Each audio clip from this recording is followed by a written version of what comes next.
put what it is that you do on your next to your name? Would you like me to do it for you? That would be nice. Yes. Yeah. What would you like me to put there? I am a licensed real estate salesperson. All right. All right. Anybody else need assistance before we start? Thank you. Okay, I'm gonna mute everybody and we're gonna get started. Okay. Marlon, I'm gonna ask you to unmute and I'm gonna ask you. Okay, 1 second.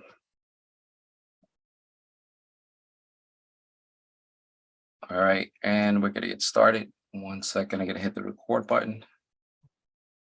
Here we go.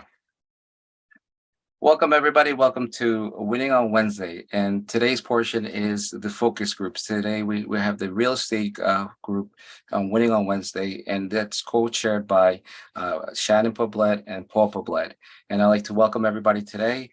And we want to introduce, before we're going to introduce everybody, we're going to go through name and title, quick introductions, and we're going to have some words through our people. And we'll also introduce my co-host and manager of WOW, Robin Chaskin. So I'll start with Robin and then we'll go with the co-host. Robin, do you want to say any key words?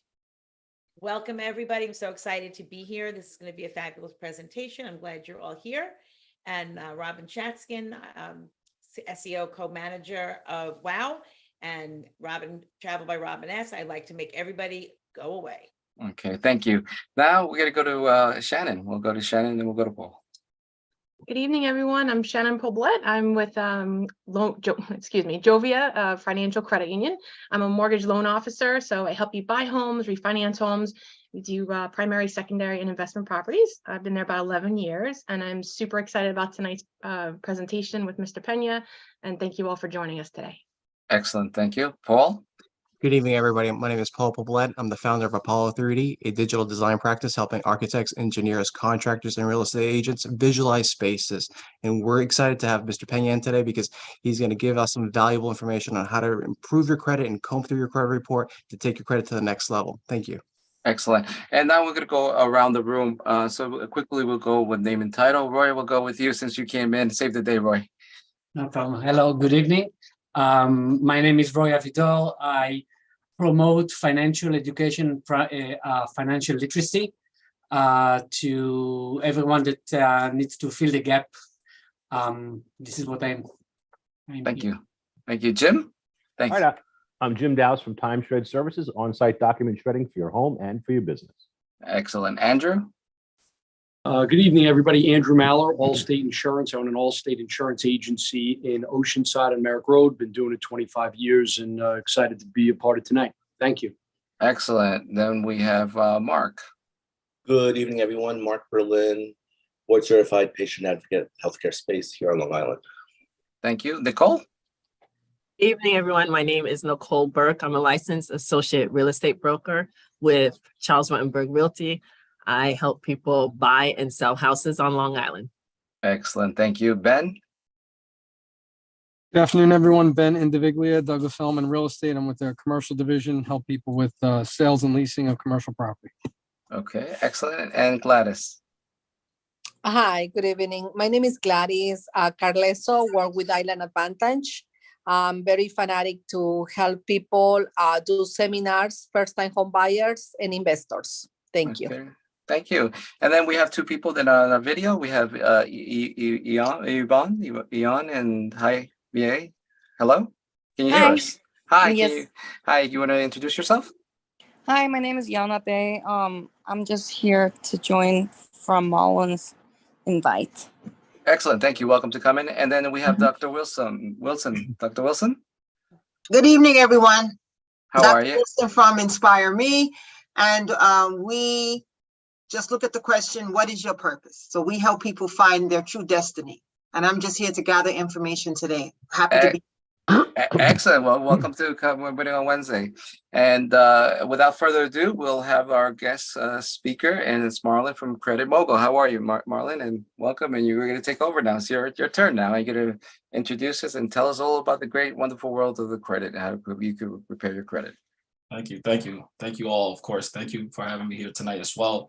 Yes, good evening, everyone. My name is Marlon Pena, born and raised in New York. And yes, I'm excited to share about a little bit of the origin, how it started for me. A couple years ago, before the pandemic started, I did a favor for a friend who I called a brother, and that's what led to the hardships in the beginning for me, where the relationship was good. A couple months later, payments stopped on a deal that we made together on a vehicle for co-assignment, and unfortunately, they couldn't reach out to him because he was nowhere to be found. The banks had to reach out to me, and the delinquency started every month after month after month. So a repossession came off on my name, which I wasn't even driving the vehicle, of course, for being such a nice guy. And of course, I had nowhere to turn, and I didn't know anyone specifically in my family personally to help me get out of the trouble I was in. And so what happened was I had to Google around, look for people out there. I found this one gentleman, very sharp man, very experienced, well seasoned, and knew a lot about this industry. And I was able to get coaching from him directly, and he was able to share with me the blueprints of how to get out of the mud situation I was stuck in. And after that, from there, I pretty much learned what he taught me over the time, and I was able to finally recover and after going through that battle. And of course, today now, of course, my credit is wonderful. It's great. So during that time, I was actually, when I was picking up the blueprints from him, I was doing it for my siblings. I was doing it for my cousins, all around my family, just helping them. And we had some very good results, and started doing it for friends, and boom, there it was, 2019, Credit Mogul was born. So that's the origin of that. So of course, tonight I want to share some awesome, exciting information that I want to share. Starting at this first page right now. Let me just share my screen. Here we go, guys. You're in for a good treat. Good for a ride, I say. Buckle up. All right. Perfect. All right. So today's topic segment today is how to help clients reestablish their credit. Of course, as you can see right there is an image of a man who's actually pushing from poor to average, eventually wants to get over to good. And I call it greatness, which is excellent, right? Greatness is always good because you get approved instantly for a lot of offers out there. But of course, there's over 63 million people in America right now that have subprime credit, that it has poor credit or below average, okay? And it's right in between, in the middle. And of course, with that being said, interest rate for them is not that good. So of course, I'm glad to share that tonight with you, that we have pretty cool stuff that we're going to go into it, starting with that. So here I am again, guys. That's me, big smile. And of course, Credit Mogul, the brand, started in 2019. My mission for everybody is helping people change their lives one credit report at a time. And of course, I try to do the best I can for everyone. And everyone's case is different based on the work that I'm working with them. It could be a much more heavier load of work, or sometimes it might not be. So it just all depends on the case by case. All right. 1 second. There we go. So now, what are the mistakes that people want to avoid getting into this credit business, right? The situation going on here. Potential home buyer, especially for that. The mistakes that we want to avoid is, don't wait for a derogatory item or items, of course, more than one, to appear on your credit report when applying for a mortgage loan, because it can affect the borrowers in two ways. So of course, the first way it can affect someone is denial on the application. And of course, when someone's excited to go and get ready to purchase a home, and they're ready, they have the funds ready, they're ready, mentally they're ready. And then this happens, of course, it's a setback. So we just want to keep in mind about that before that even occurs. So now the next thing is, of course, a higher interest rate. We have to be mindful as well with that, besides what's going on with the market today.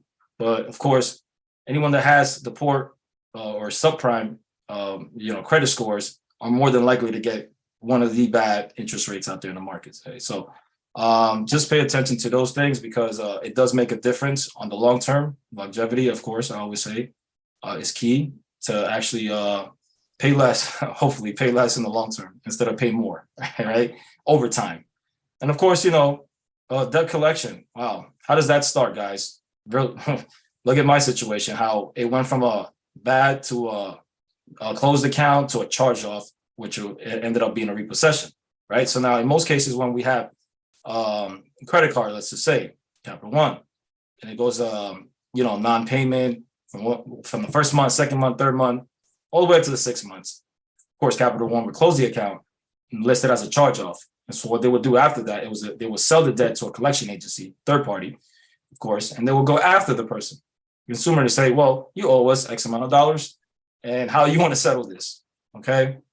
So, of course, that happens very often, and Capital One, of course, is well known for that kind of activity when that happens with a lot of these consumers that fall on default. And, of course, charge-off status is never a good status because it does hurt the credit score tremendously, okay? Tremendously, as much as a late payment does. So, of course, keep in mind of that, guys. All right. So what's needed to obtain a mortgage loan when you have a low credit score?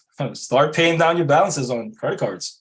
But definitely, that's always key, right? Always pay on time if you can. Always make payments on time. Yep, that is key. Always have, if you can, auto pay. It's always helpful because sometimes we forget things. Life happens, we travel, we're too busy, we have 2 jobs, 3 jobs. Things like that always happen, right? So, or sometimes it could be a situation where it's a college student and they work and they go to school and they study and they fall off balance with certain things in life, right?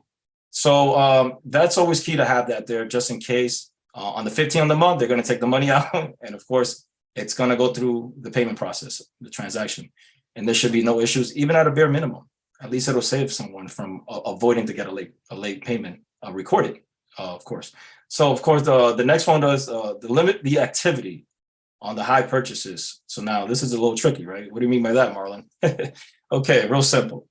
So if you have $1,000 credit line, right, a trade line, Capital One, let's just say, for example, and you spend $500 on it, that'll be considered as 50% as far as the calculation on a FICO chart, which I will discuss later. And based on that utilization, that's how it's calculated on the utilization from the credit line, the limit, and the amount of the debt now that is owed back to the credit card. Got it? You follow me? I know it's a little tricky, but you'll get the hang of it. But of course, the main key is, like I would tell everyone, try to keep it below 30%. That's a safe haven window. It won't harm your score as bad. The higher the utilization, the lower the score goes down. The lower utilization, the higher your score goes up. All right, you follow me, everyone? And of course, last but not least, no new accounts added while you're trying to qualify for a mortgage loan, pre-qualification, because that can also hinder the process. So the last thing you want to do is go out shopping for a car when you're trying to get home. You can do that after you get the home. Then you celebrate in style. All right, let's look at the difference between the hard inquiries and the soft inquiries. Well, of course, this is very common. So the hard inquiry require a consent of a consumer. Of course, it does hurt someone's credit score just a tad bit for every time a lender is running a credit. So when a lender pulls the credit report, it's part of an application, okay, just to determine whether the consumer is going to get approved or denied at that point. We don't know, right? But of course, that's the way it works. Now, soft inquiry does not require a consent of a consumer. And of course, everyone has, these monitoring services, such as Credit Karma, that people can go on.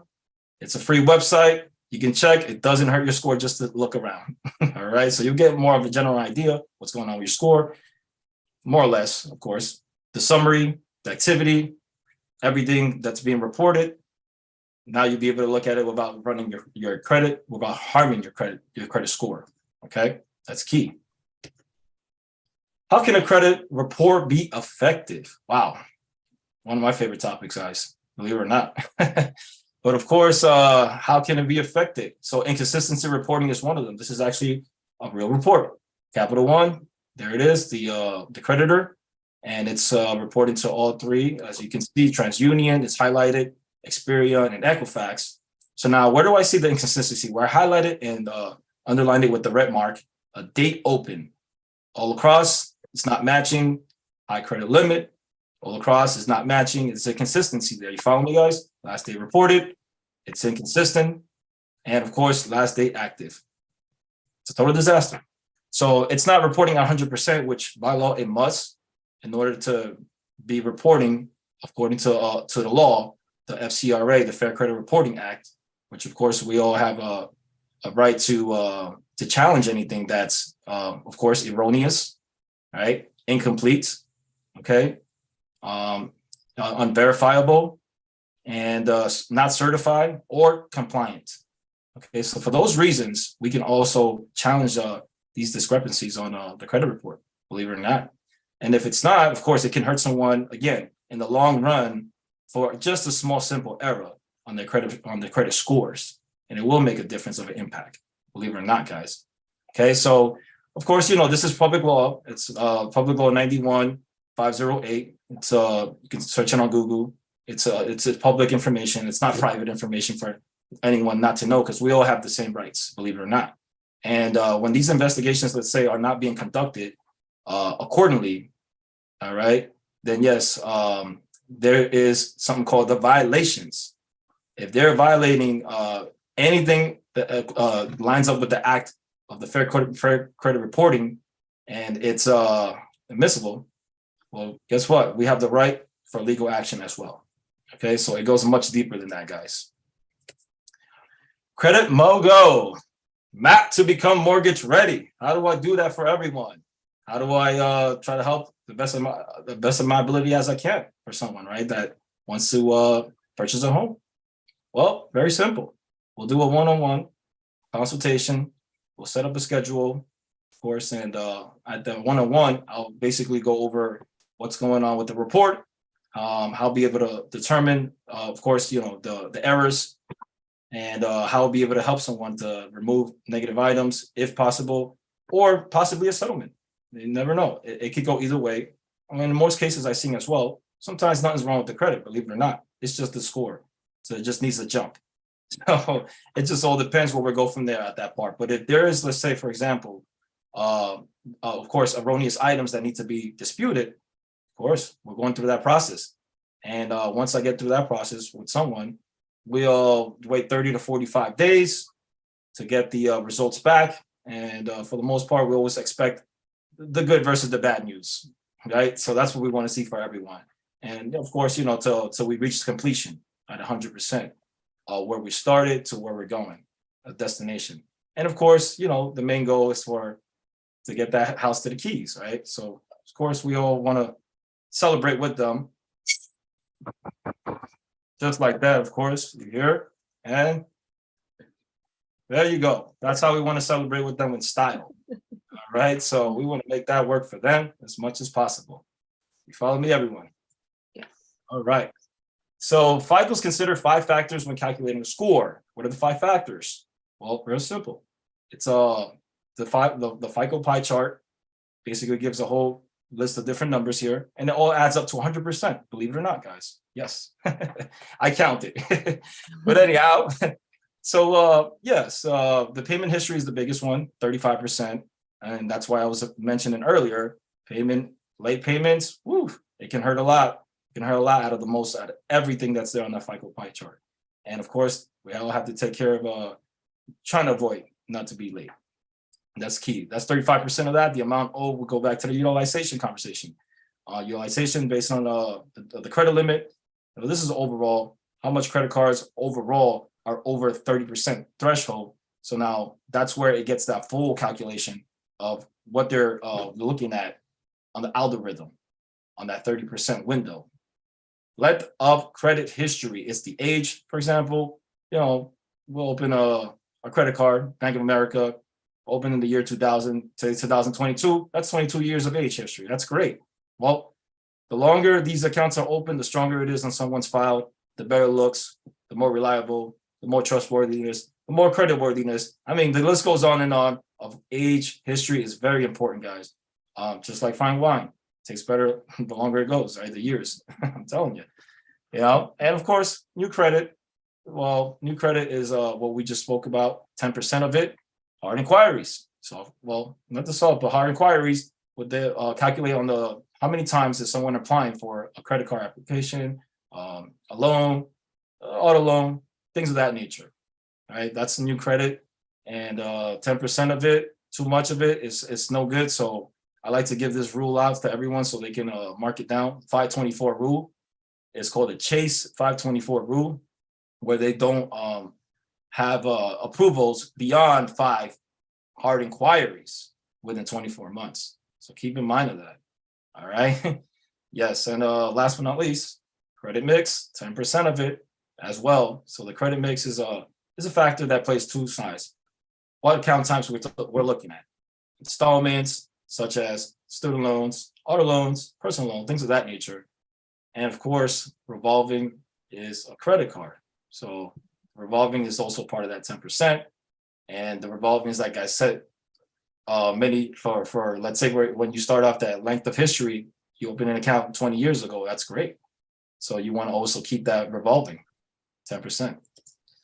All right, our track records of a successful formula. Woo! This is what we got deleted so far. Not bad, right?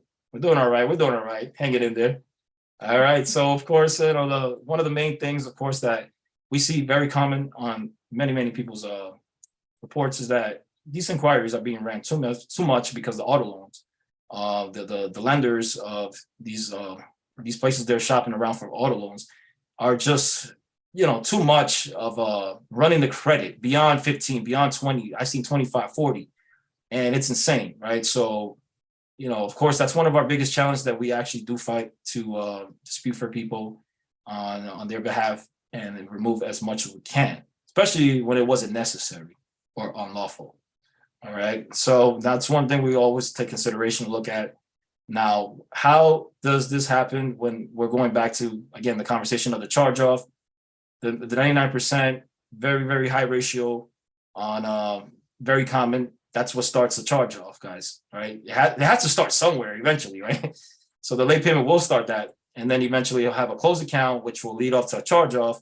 And then it'll lead up to a collection. So then we get slammed with something I call the trifecta disaster. So very common, very, very well known, and seen them many times, of course. Not the first time. So so it's something that we take a lot of heavy consideration on when it comes to looking at everyone's report on those 3 parts. And also, last but not least, as far as the charge off, American Express and Discover do not resell their debt. They in-house their debt and they still go after the consumer to make a settlement deal with them. All right. Well, hope you got some value from tonight's presentation on how to reestablish credit. Of course, my name is Marlon. This is what we do here. And of course, one last thing I just want to say that thank you again for letting me present this to you all. And, I just want to continue that journey with realtors, brokers, everyone in the industry, to have a relationship with them and their clients and see how I can help their clients out as well through the process. And of course, and get them in nice homes that they always wanted to be in, or investment properties, whatever their goal is in life. Everyone has dreams and goals. And I'm here to help facilitate that as well as much as possible. And lastly, if you could all add your email, of course, I would like to send a great top 10 secret sauce, I call it, of the credit 101 stuff here. All right. So that's my number. One phone call away. I'm one email away. Take it away, Juan. All right. Well, thank you so much, Marlon. And I have to stop the sharing here. Hold on a second. Stop sharing. There we go. And there we go. Welcome back, everybody. Well, my video is a little bit distorted. Let me see if I can turn this off. Let me see if this makes it better. There we go. And I believe we have some trivia questions, right? I believe Shannon, is that one? We're going to do trivia questions now, or the polling questions? I would say yes, and then we'll do closing remarks afterward. Yeah. Okay, excellent, no problem. Okay, so Marlon, we're gonna go with your real estate questions. Are you ready? Yep. Okay, to launch everything. So I see if everybody was paying attention. Here we go. Here we go. What is the best way to raise your credit score? Max out all of your cards, keep your utilization below 30%, apply for new lines of credit every month, or pay your monthly bill on any day of the month. Okay. Very good. Did everybody out? Yep. Okay, so here's the results. What was the answer? Do you see the results? Marlon, do you see it? Or no, let me share it. Let me share it. There you go. Oh yeah. Woo, everyone's paying attention. So B was the answer. That's Okay. right. Okay. Well, let me stop. All right. Let's go to the next one. Here we go. How long does it take for a charge-off account to be reported? 100 days, 120 days, 160 days, or 180 days?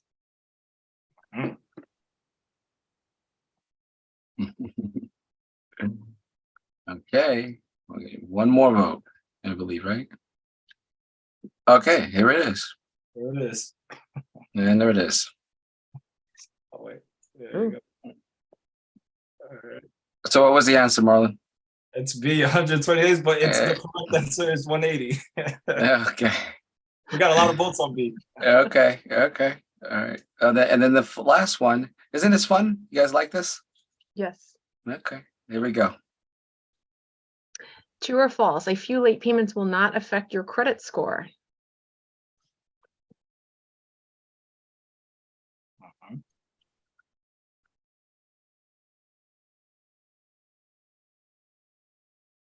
And there you go.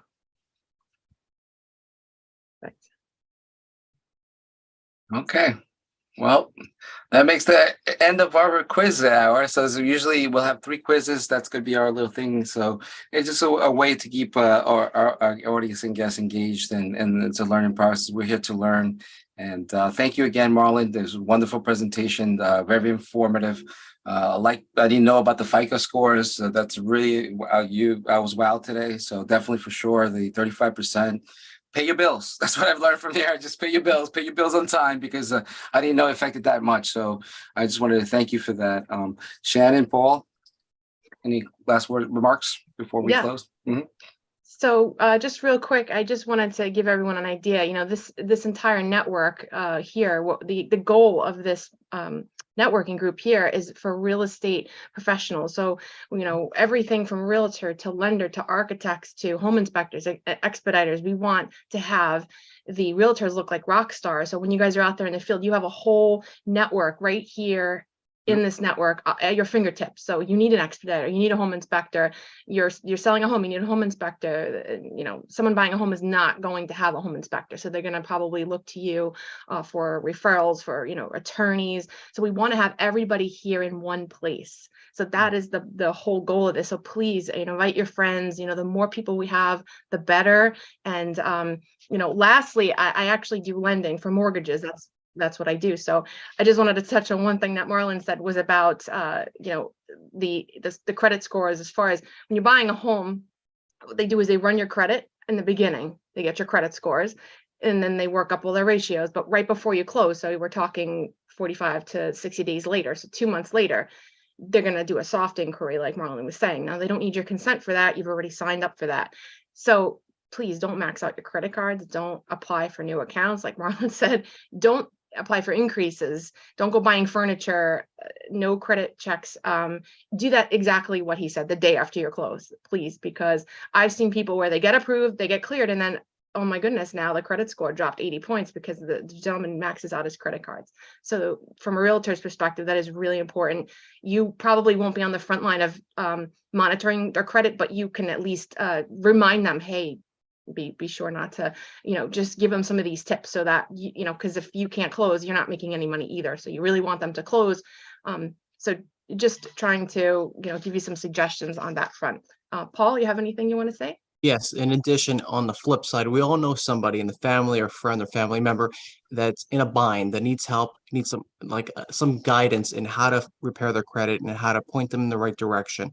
So that's why I think this is very valuable information, where Marlon can pretty much right now, he'll have the opportunity to pretty much we're going to do a cute question and answer situation where we can really pick his brain and figure out what is the best approach. I have a few Yep. questions myself, but Yep. that's, I believe, that one of the things that Marlon can really provide value for us right now. Absolutely, and that's one of the things that we bring here. Good point is the question and answers, and this goes to the Q&A. And actually, Robin, would you be able to be a doll and say how you can raise your hand? Oh, okay. So for those of you, if you go down to the bottom to reactions and you click on the little smiley face, you'll see it says raise hand. So you can Yeah, raise your hand just like that. Just like that. All right, we'll start with Jim. You had your hand up first. So you have a question for Marlon? Yeah. So Marlon, I'm in a document shredding business, so I'm helping people protect their confidential information. So if someone's information has been stolen by identity theft, does that change any of the processes to repair their credit after that has happened? Oh, that's a really good one. That's a very common one too, as well. That's what's believe it or not, we're sitting here right now and someone's going through that. That's how crazy it is. And you know, that's something, of course, that people can challenge, absolutely. And it requires to freeze the credit reporting agencies, the CRA. They will either have to call or have me as well. I can also be involved to you know, facilitate with that and work with them on behalf of that. I've worked with clients like that as well, where they will have to get with me, make a phone call. We could do phone calls, send letters out, fax them as well to let them know, look, this identity has been stolen. Please freeze and hold everything off. Do not allow anyone to run anyone's credit with the social and the date of birth, all that information, right? And of course, they will not run anything at all. I mean, when I mean frozen, deadlock. And then the next thing is to, you know, go to a police station, explain to a police officer or a detective what happened, get that report, send it back. That's it. Send it back where? To the credit agency? Credit agencies, that's right. Or I could do it again. I could do it myself. I would just need to do an agreement with the client, and that's it. We'll get the ball rolling from there, and I'll save another life. Let's go. Wow. You see, that's we learn, and this is what we're here for. Thank you. Thank you so much for answering. Andrew, you have your hand up. Andrew. Hey, everybody. Marlon, great job. Just to piggyback also with what Shannon had said. So I'm in the insurance industry a long time. Just a side comment. As much as the credit affects the, you know, I guess residential mortgage side of things, it affects insurance quite a bit. So one of the things the insurance carriers are doing is they're running soft credit hits all day long. It affects your car insurance, it affects your homeowner's insurance, it affects eligibility for policy. So just a good thing for everybody to know. But Marlon, my question was, so I own investment properties, and when I go to potentially lease or, you know, try to get a lease for a potential tenant, I'm running FICO scores. I want to know their income history. I want to know all these types of things. Can you clarify one thing for me? I read something recently where I may be saying it wrong. You'll correct me, but FICO is not going to be affected by anything rent related. Am I saying that correctly? Can you expand upon that a little bit? So if somebody didn't pay their rent, it wouldn't hit their FICO score. Is that in play, or is that going to be in play? Yeah, so it just depends, of course, you know, what a creditor is, as far as these companies like rent reporters is one of them. They will report that information. And we're talking about the beginning of that lease agreement, when that started the first time with that person. And so it'll follow through the whole month to month. I'm talking about even till today, 2022. And if they are late, it gets recorded late as well. So it's not like it's not going to show up. It's going to show up regardless on their credit report. Sometimes they might not show up on the 3. It might show up because that's the way they have their policies on it. And of course, you know, every creditors have different regulations on that. Yeah, and there were talks of removing that from the FICO scores, but nothing, to the best of your knowledge, nothing has happened with that just yet. Not yet. There is a new one coming out. It's called FICO 10. You guys can look it up as well. The only thing about FICO 10 is that now it's a little tricky when it comes to authorized users. So now they're getting a little bit more tougher with that. We always have a family member who wants to get help, piggyback, I call it, the piggyback boost to help their credit score go up. And now FICO 10 is not going to be as strong, as effective like it is with FICO 9, FICO 8, and it came down to that. Yeah. Great. Thank you so much. Wow. You learned so much. I'm learning a lot. Paul, thank you, Paul. All right, thank you, Marlon. I have a good question, really interesting question. Let's say there's a situation I have a fire to put out, and I have a collection on my credit report. Is it advisable to renegotiate or not? Or what do you suggest? Definitely negotiation is always up for grabs. It's always a open conversation, open dialogue with them. And communication is always key, right? So last thing you want to do is just stay shut and then nothing happens, they're still coming after you. It's gonna haunt somebody. I hope they sleep good at night. But if not, they can call me, Credit Mogul, right? And I'll guide them right through. And I tell them, listen, this is what we need to do. We need to get on the phone, all right? Ask for a paper and have everything sent in writing. I mean, every last word of it in writing. Whether they write it out, print it out, whatever it is, they got to send to that mailing address. Even certified mail helps. But if they don't, make sure it is there. Whatever was verbal consent on the phone, they follow through in writing, guys. I have a question for you. Say you had a loan that's long, and then sometimes even the creditors will call you, the credit collectors will call you to negotiate to pay that loan. When you pay that loan immediately, does that get reported back to the credit report? And then how does that get reported back? Do they say, oh, he paid only half, or does he pay for the full amount? Do you get credit, or how does that work? Yeah, so going back to that, right? You, I guess we're referencing a full settlement. Is that right, Juan? Yeah. It's a full settlement that was done, years ago. I mean, they just give you insurance. It's over $100. It was something that I refused to pay, but for $100, they'll take you, and then they settle it for $20. Absolutely. So I paid it. It's done, but does that affect your credit report? Yes, it does. It does, because the reason why it will still affect, because it already has that history with the late recorded marks on the months when it did occur, initiation, and from the time that it got closed out and of course settled. And so you pay it. Does that they record that as is that what I'm saying? Does it record as a positive, or like it is a neutral? Does it affect it or anything like that? I was just curious.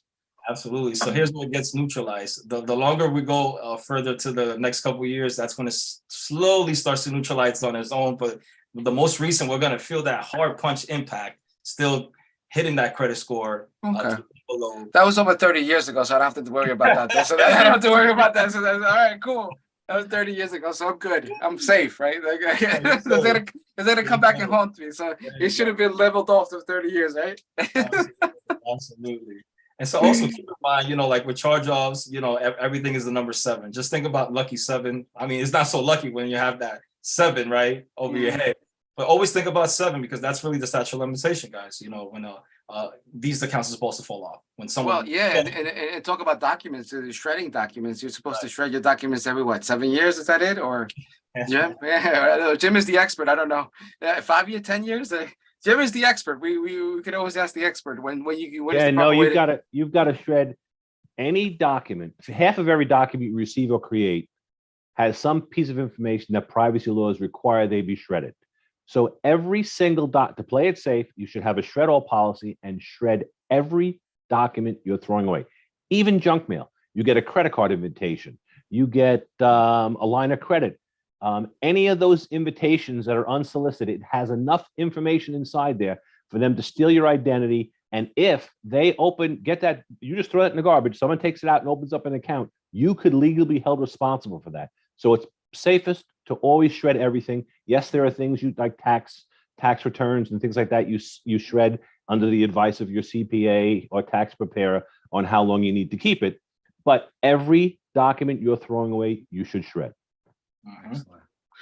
Well, I think any more questions before we wrap things up, before we have closing remarks? I think that's about it. All right. Well, Shannon, Paul, anything else you guys want to add before we end? I think the next one will be next month. We'll have the next one will come up with, right? That's right. Well, we're grateful to you, Marlon, for shedding on some light on this very complex topic. Thank you. It's scary topic. Thank you. Thank you. Thank you so much, Marlon. It is wonderful. Shannon, anything you want to add before? Yeah, please, we want this group to grow. So invite your friends, invite anybody even if they are not a realtor or lender, if they have anything at all to do with the real estate, even like a financial planner, CPAs, attorneys, even assistants in the office that of those folks, they could all be helpful and shed some information to us. So don't be afraid to share this information, share this group with them. And we'll also for speakers, we're looking for speakers as well, presenters or speakers that anybody would like to speak or present, please contact Shannon or Paul. Yeah. And Robin, do you have any final words before we end off? It's great to see everybody. Remember that we are having our party next week, so we'd love to Right. have all of you. I'm sure Marlon and Shannon will be there. For those of you who I won't see at the party next week, well, hopefully we'll see you on WOW. For those of you who are not coming to WOW regularly, make sure that you come to WOW regularly. Have a great night. Yeah. Marlon, thank you so much for all of that. And we're all on alert now. We have to make sure that we keep those credit scores nice and clean. Absolutely. Thank you so much, Marlon. This was wonderful information, and I can't wait to rewatch this again. And please share this information. It's going to be on YouTube. It's already up on YouTube, so make sure you share it. Okay, thank you. Mark, did you have anything before you wanted to say anything, or did you have it up? Okay, excellent. Thank you. Okay, guys. Well, we'll see you next month. See you guys.